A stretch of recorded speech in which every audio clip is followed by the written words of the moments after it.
Assalamualaikum warahmatullahi wabarakatuh. Gimana kabarnya Jay?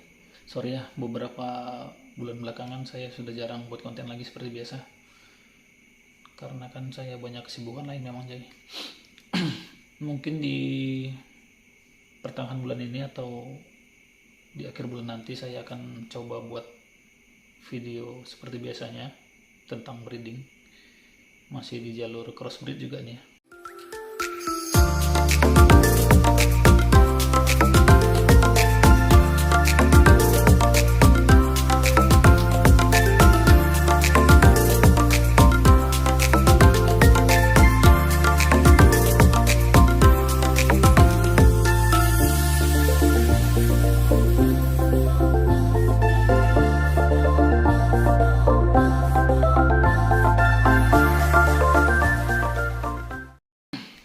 Nah, jarang-jarang juga nih saya buat video langsung ada sayanya nih di dalam video ini. Nah, jadi pada video kali ini mungkin saya akan mencoba menjawab beberapa pertanyaan dari kawan-kawan mungkin yang belum sempat terjawab langsung oleh saya. Nah, mungkin saya akan coba menjawab dari pertanyaan-pertanyaan dasar dulu ya, Jay. Nah, jadi sebelum kita melakukan proses breeding, ada beberapa hal yang harus kita persiapkan sebelumnya. Untuk persiapan paling awalnya itu sebelum kita lakukan proses breeding, yang pertama tuh kita persiapkan indukan ikannya ya, Jay. Nah, di sini kita pastikan si indukan jantan dan si indukan betina itu sudah siap untuk di breeding. Untuk usia indukan biasanya saya memilih indukan yang sudah masuk usia tuh di atas 4 bulan. Nah, selanjutnya kita persiapkan wadah untuk pemijahannya. Nah, pada wadah pemijahan nih, ini banyak sekali pertanyaan nih, Bang. Ukuran wadahnya nih berapa kali berapa ya? Sebenarnya ukuran wadah pemijahan itu nggak terlalu jadi patokan. Yang penting itu wadahnya minimal ya, minimal di lebar dan panjang itu 15 cm mungkin udah cukup. Dengan ketinggian air itu sekitar 10 sampai 15 cm sudah cukup juga. Untuk wadah soliter yang bisa saya gunakan pada saat pemijahan itu ukurannya itu lebar dan panjang 20 cm dengan tinggi 15 cm. Untuk kedalaman air itu bisa saya setting di 10 sampai 12 cm. Nah, untuk pemijahan itu nggak mesti harus di soliter kaca seperti ini aja. Menggunakan tong atau ember cat bekas itu juga bisa. Yang penting itu air itu sudah kita endapkan terlebih dahulu. Minimal itu pengendapannya 24 jam supaya pH air itu netral.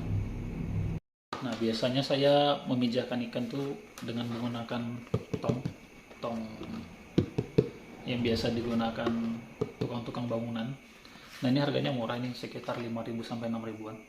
Di sini juga bisa, di sini juga efektif dalam melakukan pemijahan ikan cupangnya. Terus hal yang perlu dipersiapkan selanjutnya sebelum melakukan proses breeding itu wadah pembesaran ya. Wadah pembesaran yang paling gampang dijumpain. Mungkin kalau di sini ya saya menggunakan styrofoam dengan ukuran lebar 47 dengan panjang 75, kemudian tinggi sekitar 27-an cm. Dengan ukuran styrofoam segitu tuh sudah cukup untuk melakukan pembesaran burayak nanti ya.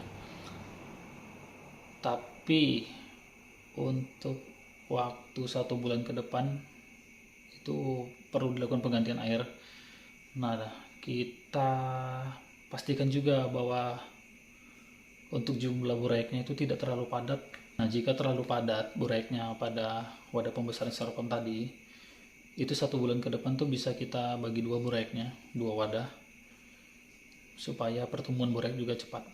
Hal yang selanjutnya perlu dipersiapkan sebelum melakukan proses breeding, kita harus tahu sumber pakan burayak nanti dari mana gitu. Kalau biasanya saya di sini sih saya pastikan itu tersedianya itu kutu air.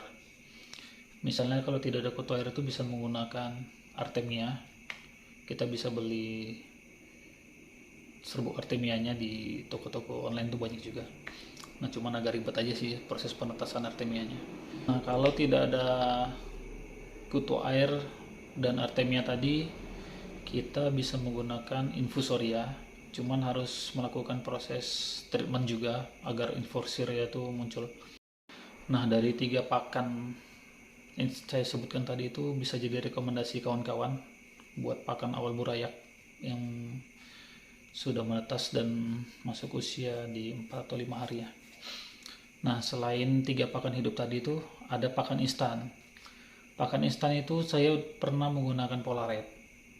Nah, tetapi kurang efektif dikarenakan air itu cepat kotor dan bau. Nah, jadi pada saat saya berikan Polaret, burayak itu kurang suka dengan Polaret. Nah, sehingga mengakibatkan Polaret itu mengendap di dasar dan mengakibatkan air menjadi kotor. Untuk pakan burayak lainnya itu bisa menggunakan kuning telur yang sudah direbus ya. Nah, itu bisa juga sebagai alternatif lain jika tidak ada pakan hidup lainnya. Nah, tetapi untuk risiko kuning telur ini juga mengakibatkan air menjadi kotor dan bau. Nah, tapi dalam kondisi darurat itu bisa kita gunakan. Cukup efektif lah untuk pakan burayak selama 2 hari ya. Jangan lebih dari itu. Kalau bisa kita selingin 2 hari itu dengan menggunakan pakan hidup.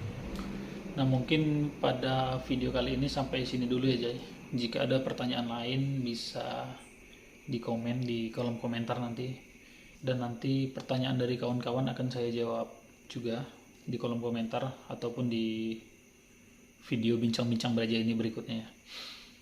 Nah, satu lagi yang paling pentingnya, kita harus tetap semangat dalam belajar melakukan proses breeding pada ikan cupang. Jika gagal, kita coba lagi. Gagal, coba lagi. Nah, dari kegagalan itu kita bisa mendapatkan pelajaran. Nah, kita bisa mengetahui sifat dan karakter dari ikan kita. Lama-kelamaan kita itu akan terbiasa dengan hal itu. Dan kita akan mendapatkan feeling kita sendiri pada saat melakukan proses breeding. Yang penting kita tuh yakin bahwasannya kita tuh bisa gitu. Nah, untuk selanjutnya tetap semangat dalam melakukan proses breeding ikan cupangnya, dan salam satu air.